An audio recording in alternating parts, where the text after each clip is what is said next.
তো জাহান্নামীরা পরামর্শ করবে, যেহেতু কোনোভাবে জাহান্নাম থেকে বাঁচতে পারলাম না, তো এখন আমরা সবাই জাহান্নামের এই কষ্টের উপর ধৈর্য ধরি। হয়তো এই ধৈর্য ধরার কারণে আল্লাহ তাআলা একসময় এই জাহান্নামের বিপদ আমাদের দূর করে দেবে। এই বলে তারা ধৈর্য ধরা শুরু করবে। কোরআনে কারীমের মধ্যে আল্লাহ তাআলা বলছেন, ওরা ধৈর্য ধরবে, যুগের পর যুগ, বছরের পর বছর ওরা ধৈর্য ধরবে।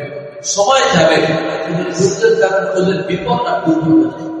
তখন এক পর্যায়ে তারা ফেরেশতাকে, জাহান্নামের রক্ষী ফেরেশতা মালিক ফেরেশতাকে বলবে যে আমরা ধৈর্য ধরছি, আমাদের ধৈর্যের কারণে বিপদ দূর হচ্ছে না, জাহান্নামের শাস্তি লাঘব হচ্ছে না, কারণ কি?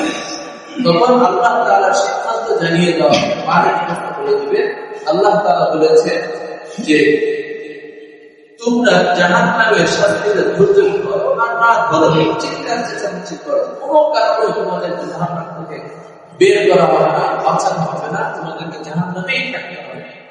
ধৈর্য ধরলে বিপদ দূর হয়, এটা আল্লাহ তাআলার দুনিয়ার নিয়ম ছিল, আখিরাতের নিয়ম না। সুতরাং তোমরা ধৈর্য ধরলেও তোমাদের বাঁচার কথা পায় না।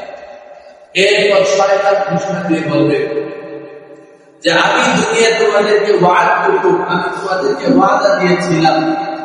শয়তান বলবে আমি তোমাদেরকে ওয়াদা দিয়েছিলাম দুনিয়ায় যে আমার কথা শুনো, তাহলে আমি তোমাদেরকে জাহান্নাম থেকে বাঁচায় দিব।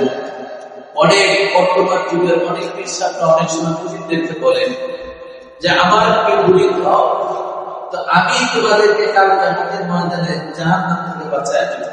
মনে রাখবেন, কারোর পক্ষে জাহান্নাম থেকে বাঁচানো সম্ভব না, এই গ্যারান্টি কেউ দিতে পারে। এমনকি রাসূল সাল্লাল্লাহু আলাইহি ওয়াসাল্লাম সরাসরি গ্যারান্টি দিতে পারেন না। হযরত ফাতেমা রাদিয়াল্লাহু আনহাকে একবার রাসূল বলেছেন, হে ফাতেমা, আমল করো, আমলের মাধ্যমে জান্নাত অর্জন করো, কারণ কাল কিয়ামতের ময়দানে তুমি নবীর মেয়ে ফাতেমা, এই পরিচয় দিয়ে জান্নাতে যেতে পারবে। আমল যদি তোমার কমে যায়, কম থাকে, তো তুমি নবীর মেয়ে, এই পরিচয় দিয়ে জান্নাতে যেতে পারবে না, সুতরাং আমল করে নাও।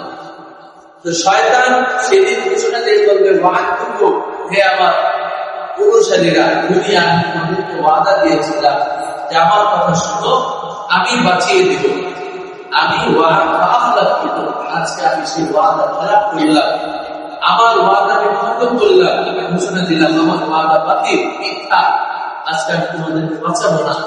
আর মনে রাখো, আল্লাহ কোরআনের মাধ্যমে তোমাদেরকে ওয়াদা দিয়ে জানিয়ে দিয়েছিলেন যে ভালো কাজ করলে জান্নাত পাবে, মন্দ কাজ করলে জাহান্নাম পাবে। সুতরাং আল্লাহর ওয়াদা সত্য, তোমরা খারাপ কাজ করেছো